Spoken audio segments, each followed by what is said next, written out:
even though we are trying to say that, this storing in any place, it could be in a server, it could be in a semiconductor. Say, when we talk about emails, I have an email thread of 10 people. The moment I take a print of those emails, that email itself becomes a secondary evidence. So these concerns have not been addressed by the new law, even though has been. But when we try to apply it in real life, the moment someone takes which the Karnataka police is facing, is that the video of the sex thing was taken from the mobile of the accused by the driver of the accused. He put it in some computer, took it out in a pen drive. When the videos have been going through so many extra stages, it doesn't even become as good secondary evidence. So where does the law step in? Because not always will have access to primary evidence, and more when the things are being stored on a server, we cannot take out a server and produce it in code. At best, say if I record a video in my mobile phone, that mobile phone can be shown as primary evidence, but if it is stored in a server, that cannot be. So these practical challenges, even the law is trying to be made in a very progressive step. These practical challenges that where the evidence is stored simultaneously or in different forms, they still don't help us, and they still might not become as primary evidence. So this could be a huge issue tomorrow in case laws across the courts of the country. Another such challenge is 65B certification. If you have heard of digital evidence, 65B certification, that has also been retained in the existing law, new law.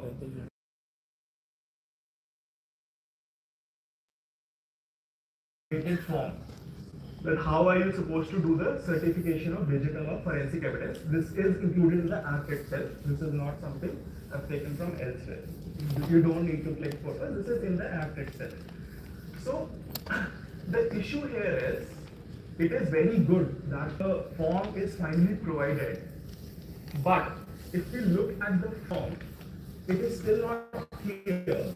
And the interpretation after Pandit Rao's judgment of Supreme Court, it is still not clear that for primary evidence you need 65G or not. And this has not been 100% clarified by the new law as well. One very good thing though, which has been done here is that if you look at the form clearly, one second, yeah. So this form is specifically talking about hash values as well. If anyone has worked in digital evidence or forensics, you would know that hash value is a very specific term, and computer experts also call it as digital fingerprints. Like I leave a fingerprint here on a physical surface. Every file on any electronic device, be it a computer, phone, laptop, would have a specific hash value. So if you open a file, if you copy it, if you cut it, paste it somewhere else, hash value automatically changes.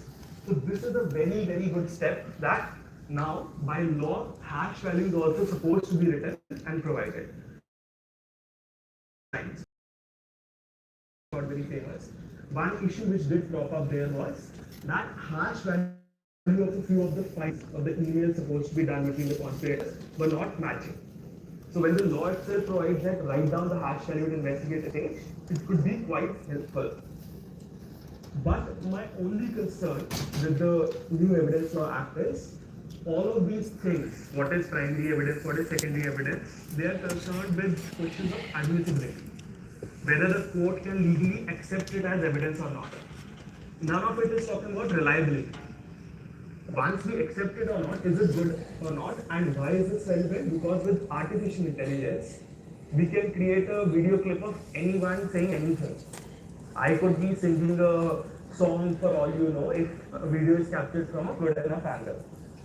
So, while admissibility has been taken care of in the law, due to increasing threat of deep fakes and AI generated material, reliability and concerns about those extra evidences have not been addressed. And it would again remain to the court's lordships to maybe devise some guidelines here and there in the judgments there.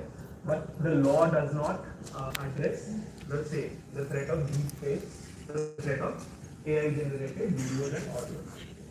So these are some of my preliminary thoughts on the Bharatiya Saksha Adhinayam. Now I will briefly move to Bharatiya Nyaya Sanhita.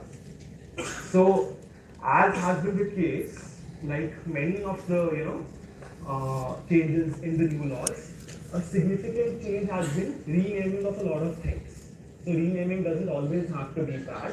So a good example of renaming would be that very orthodox terms like calling someone as lunatic has been changed with person of unsound mind. So these are some good changes because they are also in line with Mental Health Care Act.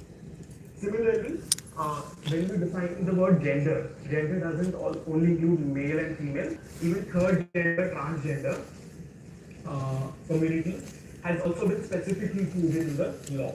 And this is in line with the NALSA versus Union of India verdict and the Transgender People Act of 2017. So again, this is a very good change. And another surprising change was, even though there were provisions related to minors, child was never specifically defined anywhere in the IPC. Now at least the new law says anyone under the age of 18 is a child. Doesn't mean much, we all know who's a child, but legally we didn't have one definitional clause. So fairly few cosmetic changes here have been brought in. Some of the major changes which have been brought in is with regards to sexual offences. So in sexual offences, a key change which has been brought in is section 69 of Bharatiya Nyaya Sanhita. Has anyone heard of it? So what is it? It is getting a lot of media attraction also. So would anyone like to tell me these things?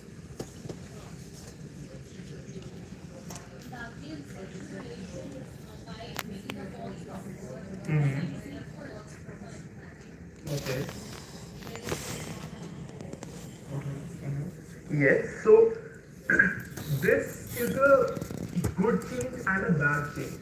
How? Because A, when we looked at the existing IPC, when we looked at the definition of rape, usually in these false promise to marry cases, it was read with the word consenting gender exceptions. That if the consent was false, then false promise to marry case could be a rape case. And the Supreme Court over the years has created a big distinction between two aspects. A, either there was a breach of promise, or B, there was a